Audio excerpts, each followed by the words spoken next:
I would like to actually start with some thank yous because, first of all, I'm very, very excited for having this discussion on this topic with such a great panel. A special thanks also for Sille to be so brave and agile to jump on board right away this morning. And of course, warm greetings to Henry to get well very soon. But also thank yous to the previous panel, because there was the introduction to the topic of regulatory sandboxes, which led to the final points about what does it mean for cities. And in this particular panel, we want to pick up that discussion and go exactly to the point about how do we then make the best worlds from both regulation and innovation in the context of cities and communities. Lucas also made a very, very good presentation, and if one could, maybe introduction is a downplaying for such a great presentation, but it highlighted many of the different important areas, what we need to consider in terms of data, AI, and technology to really actually start creating value for cities and communities, but also generally of our societies that go beyond the borders. And in this panel discussion, I'd like to actually focus in the context of regulation and innovation primarily on the aspects of how do we then use those assets, if one could call it like that, and at the same time, of course, find a way how this can be how it is regulated, how it should be regulated, and how can we, of course, also protect the values that we have so far agreed upon. To look what can we do with this. The final thing that I'd like to just say before going into the discussion is that although the topic of this panel is regulation and innovation, in a way, I want to also, in the end, zoom out, actually, to not talk so much about regulation as such, but really about the ambition to how do we actually ensure a good quality of life for our communities, how do we actually find ways, how do we protect the values that we have, including the rights of citizens and organizations to have that freedom to innovate and all of that. And of course, make sure that our economy and societies are thriving. So in that context, I'd like to first actually let our panelists to give your perspectives on this topic in this dynamic relationship between regulation and innovation. And if I may, and I'd like you to also bring a very practical example about how you come across this relationship in your own work.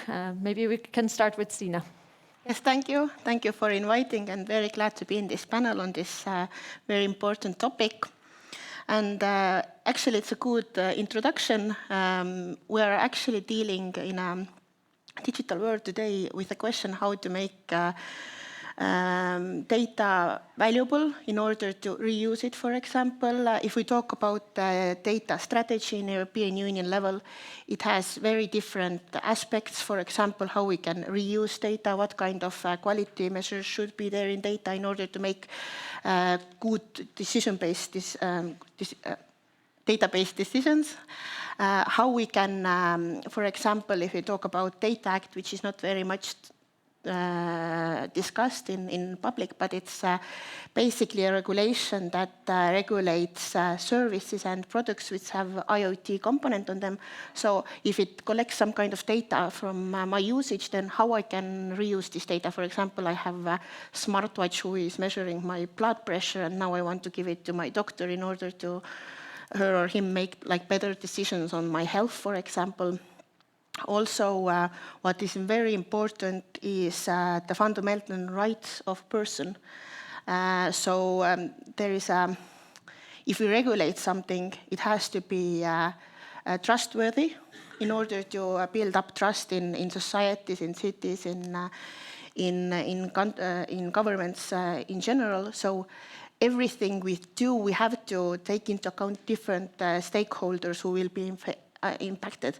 So it's basically measures are being chosen by the what are the best approach countering all the possible impacts, which gives also actually a long-term solution actually, because we are taking into account many different impacts on sustainability, societies, and so on. And what we try to do is that we try to be innovative, and we try not to over-regulate things. So we are trying to make innovative tools inside the different acts. If we take the AI Act, which was discussed a bit earlier, is that there are actually possibilities for regulatory sandboxes, for example, to test your product on your environment before going on the market and giving and receiving a feedback if it's in compliance, or you have to think about additional aspects. Also, there are other different tools like guidelines, which try to explain what was meant with the regulation and so on. So basically, we're actually building up not only the regulation, but the system behind it in order to help all the actors to understand what was meant and to be in compliance without severe consequences.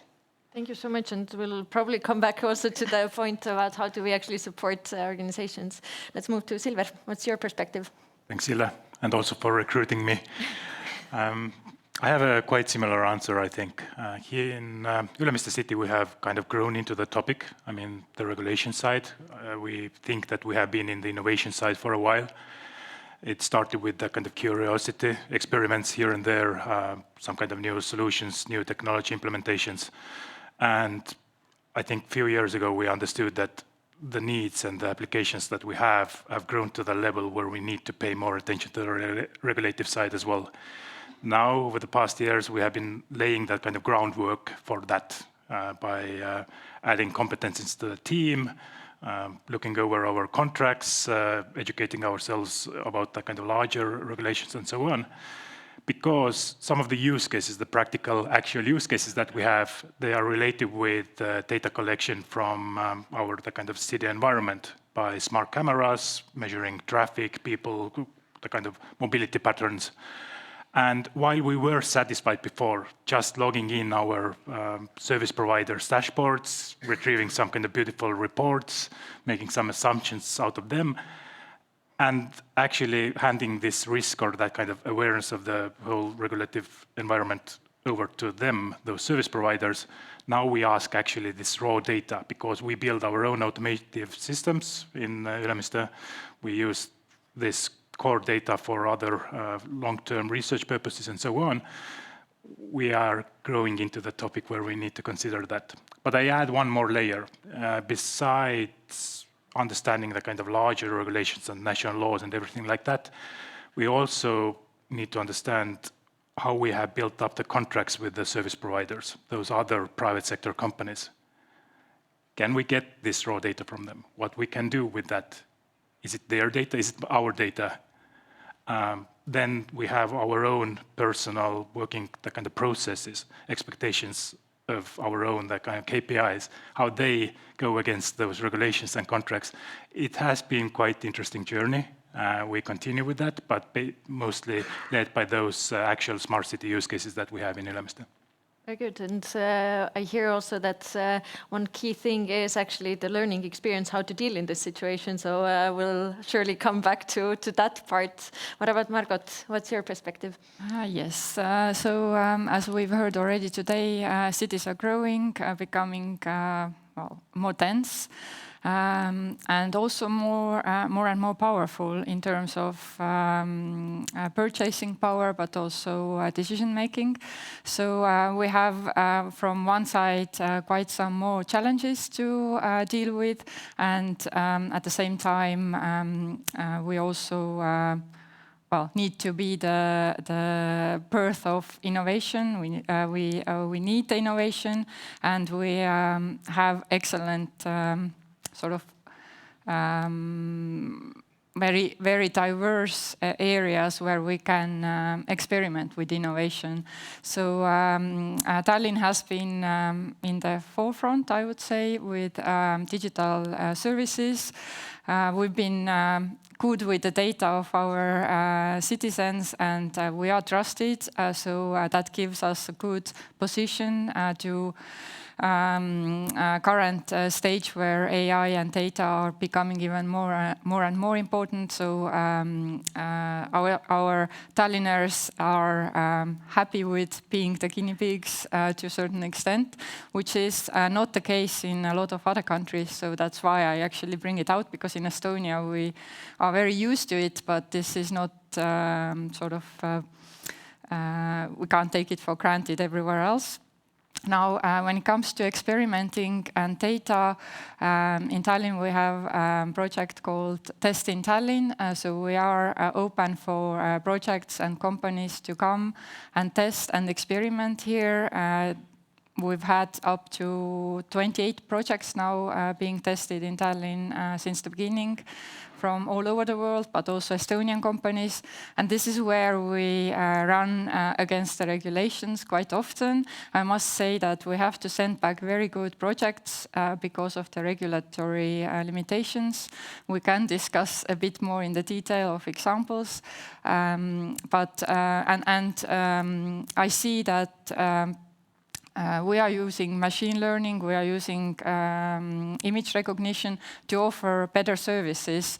And this is a very important sort of choice by the city government, whether we push the boundary to offer very high-level, excellent, cutting-edge, next-level services, or we take the no for certain regulation reasons, and we'll say, okay, sorry, we can't do it. So far, I think we've found a good balance, and we are definitely pushing because the other cities are not waiting, and we need to also stay in the competition. So I think all in all, we are in a good position. There is a good sort of cooperation between the ministry, between the companies that are operating in Tallinn, and there is the willingness to take the risks and to see what else can be done. I have a few ideas of that I'm hoping we can discuss today here. But for now, yeah, that's the summary I would like to end with. And cannot wait for the advice and recommendations. Rainer, what's your final thoughts? Not final in terms of the discussion, but to this first round. Well, I think I'd like to add like three things. I mean, first of all, something from a bit more academic perspective, if you will. I think that, if you think about regulation versus innovation, I think there is no world without regulation. So even if you have no government whatsoever, and you have only private entities, they still need to agree on ways of conducting business with each other. So you have rules are part of human life, but the question is whether those rules are actually helping us to do certain things or they are only prohibiting. And actually, if you look around, very few regulations are only prohibiting things. Child pornography. We want to prohibit that. There is no sort of compromise around that. But most rules are actually they limit and they enable. So it's how do you get that balance right? So even if we go out here, there is traffic rules. These are rules and regulations. So most of them are really good because we survive. Otherwise, only the big guys will survive with big Teslas, I guess. So so you don't want that kind of world either. So, but how do you get a world where the traffic is actually nice and good and city environment is good as well? So you want the combination. So that's like the first point, that we shouldn't probably juxtapose, but we should find what kind of regulation actually enables. If you look at from the perspective of competition. We want a better competition, but not competition to the bottom. And I think the second point is, I think I can sort of connect with what Lucas was saying before. I think for cities, in many ways, the key challenge is actually data availability. So we have done quite a lot of work with European cities, and what we find is that even if you have a very capable city like Hamburg has a lot of independence in the German context, for instance. Oh, sorry. Oh, that was my phone. Anyway, I'll pick it up later. And they want to test and develop new solutions, but they have to buy data from Google because they don't own traffic data of Hamburg. which is, and I think the question is not the ownership of that data, but the availability of that data. So I think cities like Hamburg are quite happy to have that data being in some sort of trust kind of ownership rather than public ownership. And so I think finding those ways of actually accessing that data, like the point you made about Ülemiste City, is actually having that access, I think is increasingly important. And I think the third point I would like to make, where really regulation is probably becoming really critically hampering or limiting European actors, is actually dual-use limitation, which is a military and civilian use. Even when I get European funding, I have to sign that my research won't be used in a military environment, which, I don't know, if you support Ukraine, it's probably quite difficult that your research is not actually useful for them somehow. So I think now with the changed realities, this is probably something that we have to look more carefully. And I think particularly around deep technologies and investment into deep technologies, where probably you want to have much less regulations and much less limitations and much more investment and deeper advances. But other areas where there's a lot, closer to users, for instance, and citizens and rights, and so you want to have quite a transparent and strict regulations actually. But then at the end of technology, you want to let it a bit more go and have it more enabling. Thank you so much, and it already shows the diversity of the different aspects that need to be considered. But I do also see that we don't have any anti-regulation type of perspectives here, which is good, because I find that in the connection with innovation, it often becomes very binary in some way. Somehow you can have either this or that, but not both in some way. And I'd like to later on a little bit discuss more about that as well. I have prepared my discussion for the discussion, but I just want to remind the audience here and online that do keep on using the Slido to ask your questions and add your remarks, and we'll surely also hear those in the end of the panel. But indeed, I'd like to come back to Margot and actually start from the perspective of cities as innovative or innovation ecosystems, because in the end, this is a forum for cities and communities and smart cities and communities, and yet we're talking about regulation that often is more either on a state or international level. Innovation yet it happens also locally in a way. So maybe you could elaborate a little bit more about the experiences that you've had either with Test in Tallinn or other cases, and perhaps also some successes as well as challenges, and maybe some guidance from those experiences. Very good. Well, first of all, I think I would like to add to the previous round that regulation is good, we need it, but it's so easy to say no without discussing like how could we do it. So I think this is where we can really be all a bit more flexible, because it's sometimes, well, I bring the latest case that we had, well, this month actually. There is a project where a company wants to observe the use of bus lanes in the public transport. And of course, we can't have the faces of people in the vehicles being shown. So, but first they said, okay, this is not allowed. I said, okay, maybe we can change the technical configuration, make sure that everything that's not supposed to be shown, we can, find a solution. Then, okay, maybe we can discuss it. To fast forward, we now have a permission to actually do the test and basically hide the faces of people and still get the data that we need. It's been a long process. Quite often it's there is a no, and then we need to start the whole negotiating. But sometimes there is no. There is like, okay, please do it. And then we get to the, I don't know, stage 3. And then there is all of a sudden, oh no, what are you doing? If you continue, you'll be all in the jail, and this is where we waste a lot of time. And it's very difficult because the regulations are even sometimes conflicting or contradictory. So to be able to understand what is possible, what is not always so clear. And also we have quite a lot of testing projects with drones, which are, as you know, flying cameras in its essence also. And then let's say we want to measure, see where the snow is melting in the roofs, to see where the insulation problem is. And then, but what if the neighbor lady is on the window and it gets captured somehow? And then at the same time, this lady is probably posting on Facebook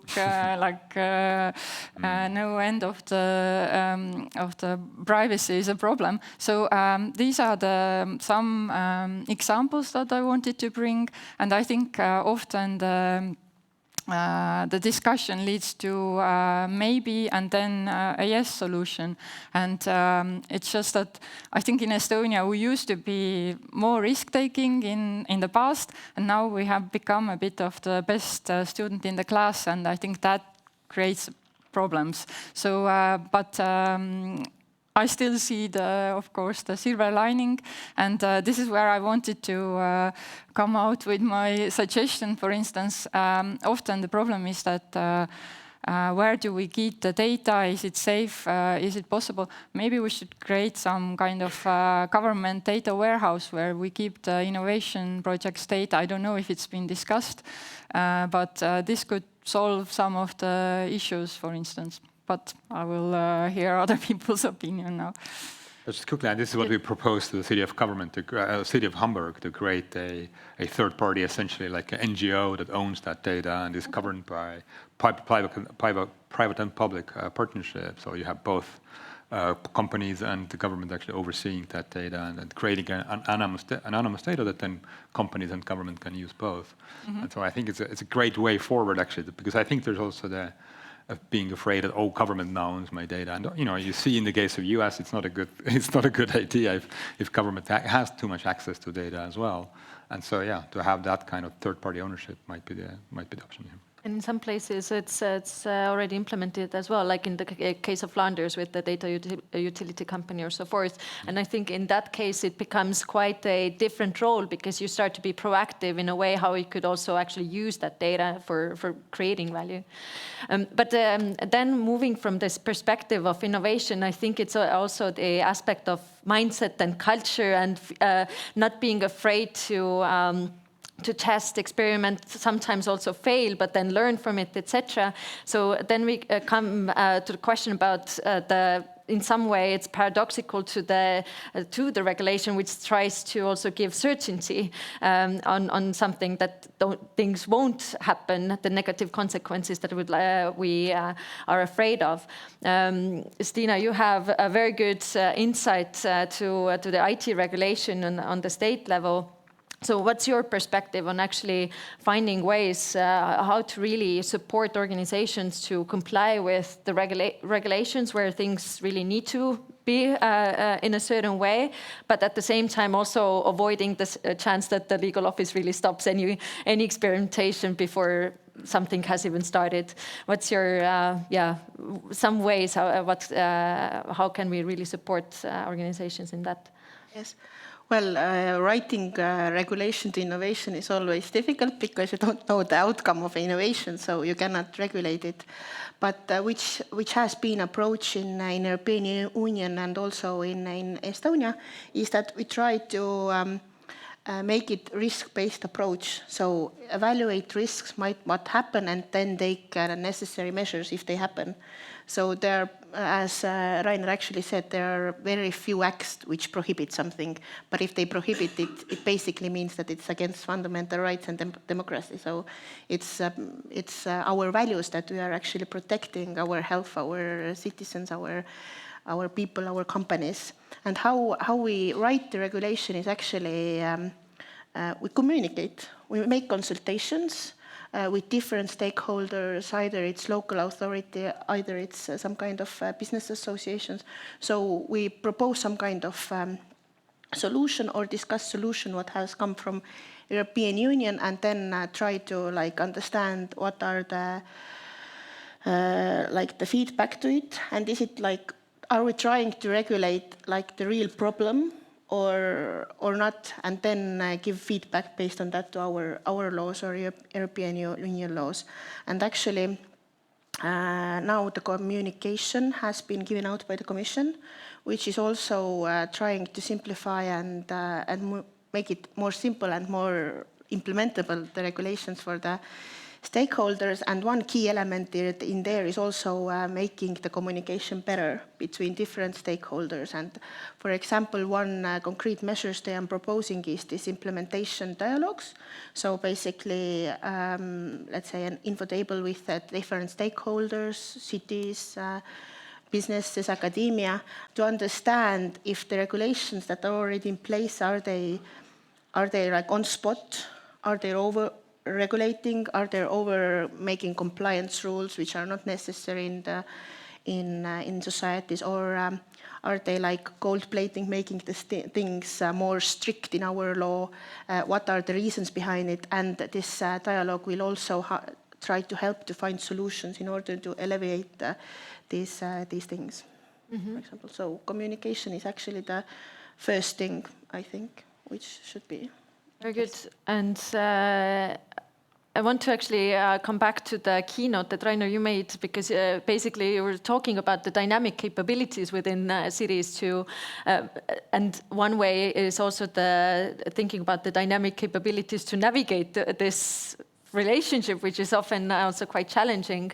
What's your perspective on that? How can we also actually learn from this this research that you've done in this regard, as well as your perspective on the topic?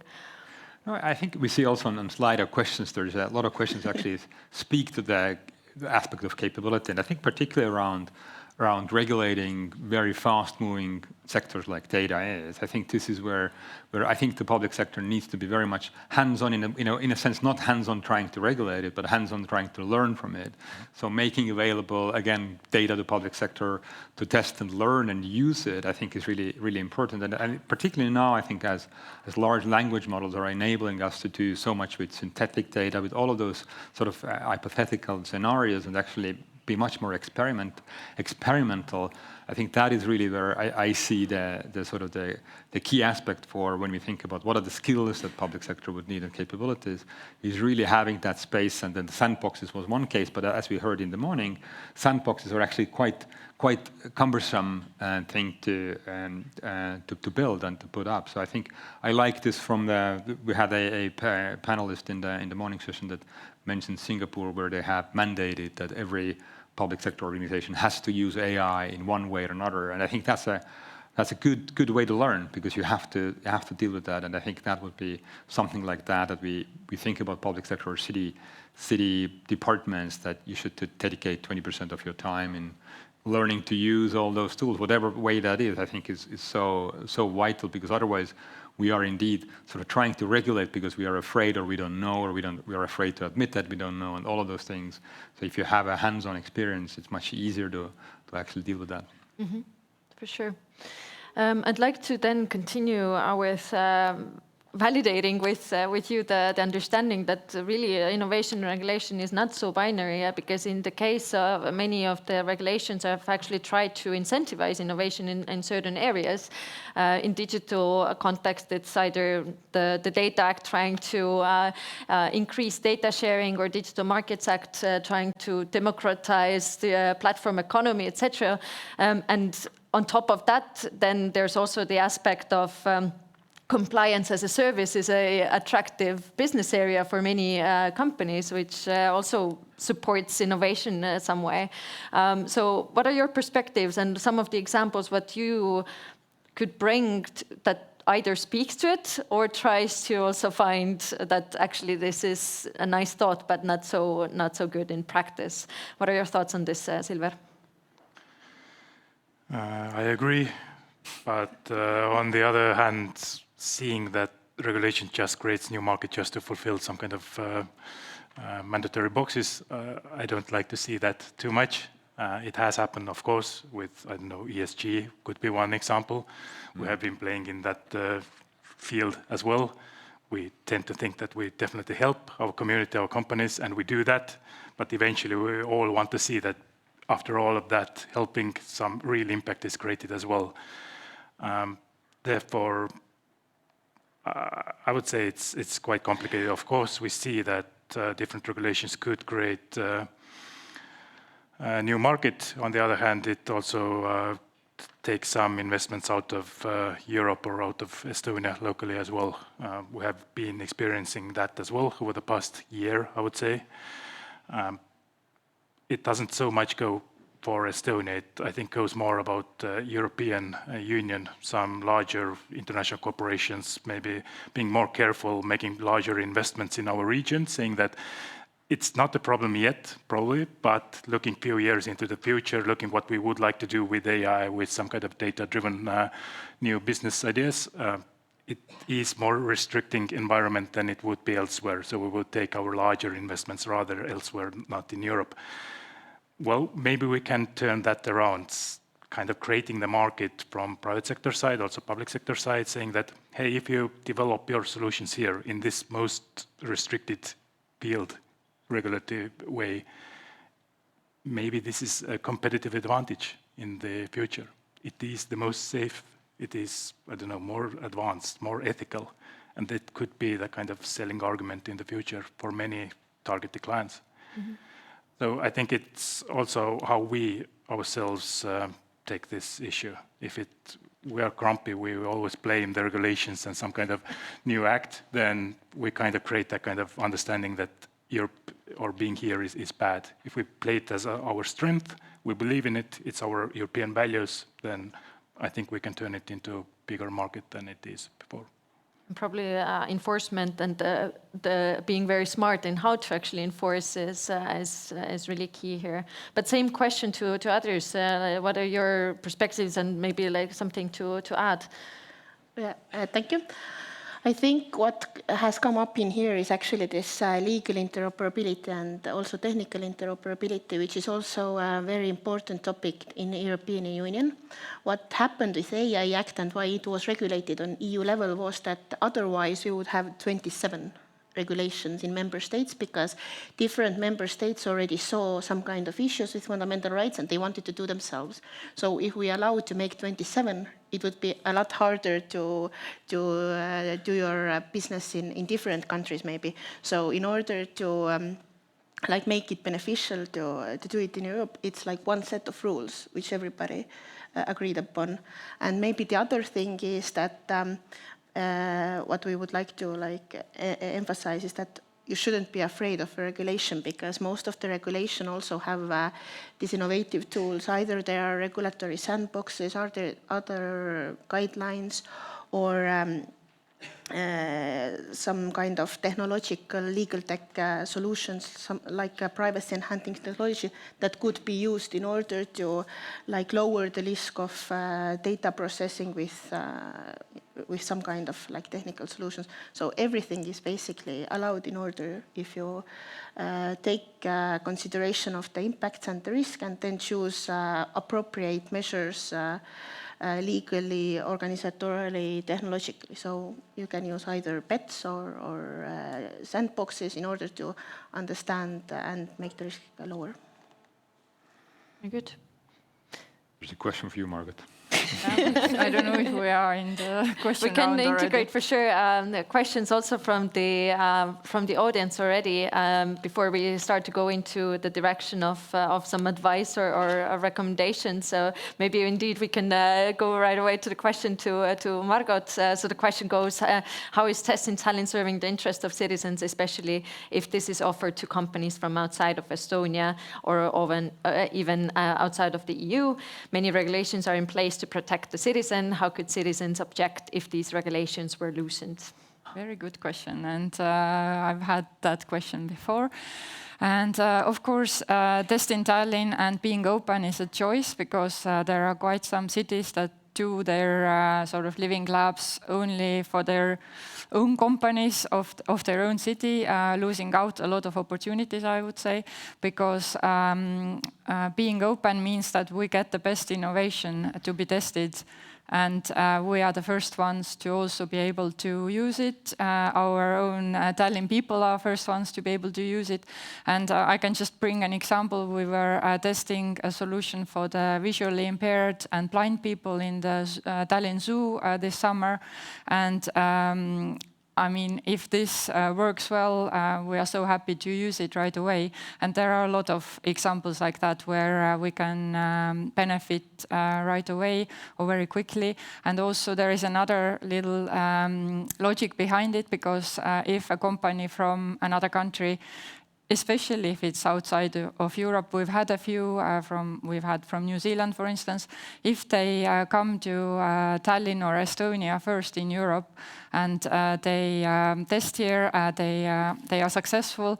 I mean, we are hoping, and we've seen also some cases where they set up their office here, of course, and this is what we want, that they will bring their company here and make it as a European base here. So a lot of benefits. I haven't seen any downside yet, because of course we do follow all the regulations and rules. We are not testing anything harmful or anything that's not allowed. It's still all for the citizens of our own city and country. So I can go into more details, but I think that's in a nutshell what it means. As a follow-up to that, one of the questions that I wanted to ask you is that, of course, regulation as a mechanism has a function, but even if putting regulations aside, there are probably also other ways how to ensure that we do things responsibly, make sure that we minimize risks, because at least maybe it's a bit naive, but I hope that everybody's still wanting to do more good than harm. So in that context, what are some of the mechanisms that you see in the city, how to self-regulate or govern these open experimentations, even if you're as a mindset, you're quite open to those? Mm-hmm. Well, and talking about the risk and how we manage that, we have a citywide experiments, and also if it's a little bit a topic or a project that needs a small area, then we have a good partner in Technopol, or even with, of course, Ülemiste. We are happy to make smaller experiment before we sort of make it wider again. But talking about regulation and also nudging the economy and the companies and everything in the city, we also use, of course, the tenders and our purchasing power to influence what is happening in Tallinn, what we buy. And well, currently we are in the making of the circular economy strategy for the city, which will also take certain areas of and sectors into focus, and will start influencing construction sector more, food and reducing food waste, for instance. So there are definitely regulations that help us to direct our city to the direction we want to go. So we definitely use that. So regulation can be for good and well, should be. Mm. Rainer, you mentioned in your keynote also many of the cities that you've been working together. Have you seen also ways how those cities try to self-regulate if it's not only relying on the existing regulation that is coming maybe from the top level? Well, I think part of it has to do with the culture of learning and experimentation. So if you have a mindset that you want to test and trial via pilots or what have you, then it's sort of natural that you're quite open to learning rather than thinking we have to regulate. So it also relies on collaborative culture and things like that. So I think that's definitely about maybe public sector being much more open to collaboration and learning through that, and being much more iterative as well. You don't need to regulate a lot of things, and of course a lot of things are somehow regulated anyway, so there's very little that isn't really regulated. Most of the things that aren't regulated are personal, inter-organizational ways of working together.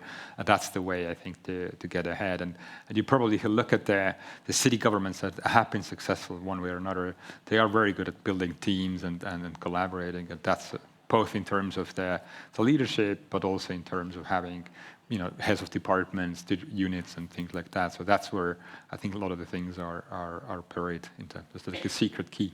Mm-hmm. And you mentioned previously also the aspect of just having that connection, even with people from the other team, to have a lunch break together and start actually talking with each other. What can we do and how to then do it? There was a question here before also about the combination of the regulatory burden and skills levels, as well as whether regulation is somehow affecting large players versus smaller and medium enterprises differently. Silver, what is your take on this? And what do you see actually either in Minor and Ülemiste City, because you also have many smaller players within your ecosystem? What's the experience from other players and in the ecosystem that you operate in? There are many ways how to answer this question. I'm just thinking first of that kind of angle that in Estonian case, we are all small. We don't have that kind of large corporations anyway. Even the biggest companies are in European scale small. But even in Estonia, between those small and smaller companies, we see that some companies can afford the kind of more people dealing with some kind of regulations, maybe some lobbying, project management, and so on. The others have to be more universal. They tend to maybe sometimes overlook some things, or they are worried that they might overlook some things. We try to help in that sense by organizing that kind of community events to kind of talk about those issues. We create different networks for innovation and business development and other departments, so that the kind of collective information sharing can happen in the kind of business parks or innovation parks. That all of those companies are not alone in those topics, especially if they are not competing against each other in those issues. So definitely the kind of help for very small companies is needed. On the other hand, they tend to be more dynamic if some kind of new regulations are coming. So I think there are good and bad in being a small company. There tend to be, I think, more good things in that, and therefore I think Estonian companies adapt really well with different regulations. And I think the only expectation that they have, Estonian companies in general, the small and the smallest, they just hope that those regulations are stable enough, that they don't keep changing all the time. They don't have to be perfect, but they can't be reintroduced like yearly. Mm-hmm. We can adapt, we will adapt, but it's an effort, and we don't want to do that effort every year. Mm-hmm, mm-hmm. Some stability is needed for sure. We're starting to run out of time, but I want to still give the chance to also ask any questions from people here in the audience if you want to speak out loud. There's a hand there. Hi, I'm Esko from Helsinki. I was wondering, are we paying enough attention to regulatory blind spots? So there's risks we see we can regulate, like AI, early days, would make it attempted. But I'm drawn back to the 2008 when social media arrived and everybody's like, Yahoo, this democratizes everything. And Evgeny Morozov was saying, I know what bad people are going to do with this. And now it's an attack vector for informational warfare, and it's destroying democracies. And do we have a regulation for that? And what are the other things that we're not paying attention to that maybe we should? Big question. Because I think in general we're probably moving into an era where we have more regulations than less. So when we talk about regulation and innovation, partially because of IT is now moving very quickly into biomedicine, into all of those areas where regulation is vitally important, because otherwise we might kill people with bad drugs or whatever, or use personal information for really bad purposes. So I think we are probably moving into more regulatory area. And indeed, as you say, now you have countries like Australia, for instance, where social media use is prohibited for under 16s, actually, because we know increasingly that actually using social media, if you're a child, is actually quite harmful for you, if not outright very harmful. So there is lots of very good reasons that we probably leave this sort of like a capitalism on drugs that we saw, the Silicon Valley-based sort of let's break every rule and let's drive everybody out of competition, a la Uber or Airbnb. That was actually very harmful for cities like Barcelona, or made the downtown Barcelona unlivable for local people. I mean, what's the value of that innovation and that? But if that innovation reaches into chemicals, biomedics, all of those things, I mean, that'll be outright harmful. So I think we are moving into much more regulated area. So actually learning how do you make regulation that is good for society, increases value, but also enables small companies to work and be innovative. I think it will be a really valuable skill, actually, to regulate well, rather than have this sort of the regulation or no regulation. And I think there is a very, very big part of what we see now in the US is actually the people who always hated regulation now have direct power. They can just go and buy that anti-regulation, and we see why that is really, really bad, actually, for society. Did I miss any other hands in the audience, just to check? If not, then due to also time, I'd like to just give the chance to provide some final thoughts from all of you, and also if you have any final recommendation, maybe also call to action to either the municipalities, community representatives, companies here in the audience, how to perhaps better navigate this. And perhaps you can also then answer to the question that was still in the slide of whether innovation loves or hates regulation, and answer to that. Stina, please. Yes, thank you. I think in reality they need one another. So innovation needs regulation and regulation needs innovation. So my suggestion to focus on smart regulations. Stability is also very important to the governments, and actually clear rules. So we tell the societies, the companies, the stakeholders, clear rules, what they have to do, because if it's unclear, then it will create problems. So focus on smart regulations and also on innovative tools that can support implementation of this regulation's aim. So actually, what we want to do with the regulation is to solve some kind of issue in order to receive some kind of aim to receive. So that would be my suggestion or answer to the question. Very good. Silver. Yeah, maybe a recommendation to the private sector or companies. I just recall a book I read a couple of years ago by Evan Bernfield, Regulatory Hacking. It was kind of a playbook for companies to work with public sector and get through the regulations. There was this concept that when innovation is introduced in a city or a government, if it succeeds, the company gets all the praise. If something goes wrong, the municipality or the officials get all the blame. So I think the risk is unevenly kind of shared. Companies must acknowledge that and help the municipalities maybe bearing the risk, also sharing the praise, and actually to understand that lots of regulations are done in a very good way, enabling innovation.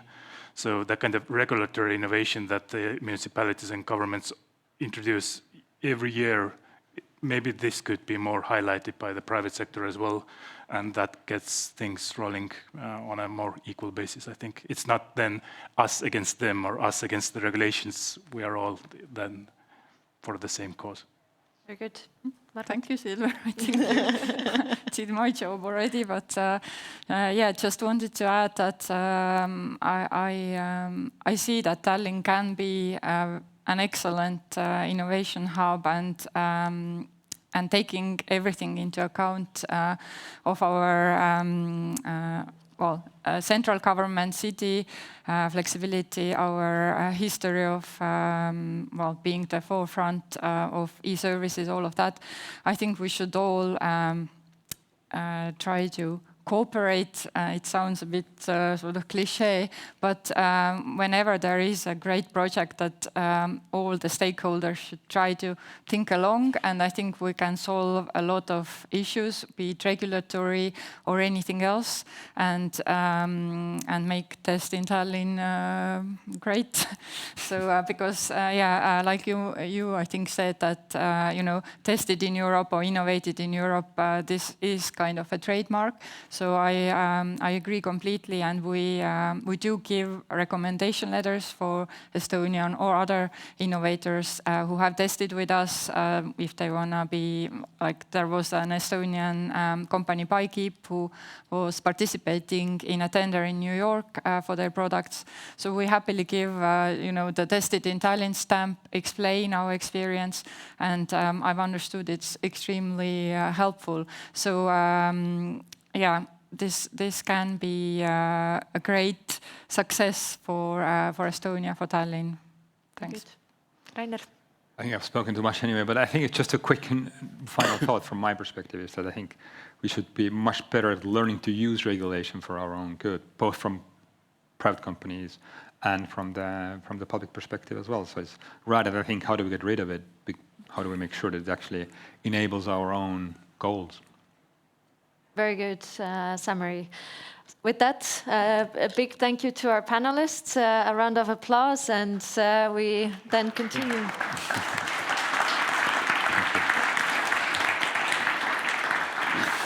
Aitäh! Thank you again, Sille and all the panelists.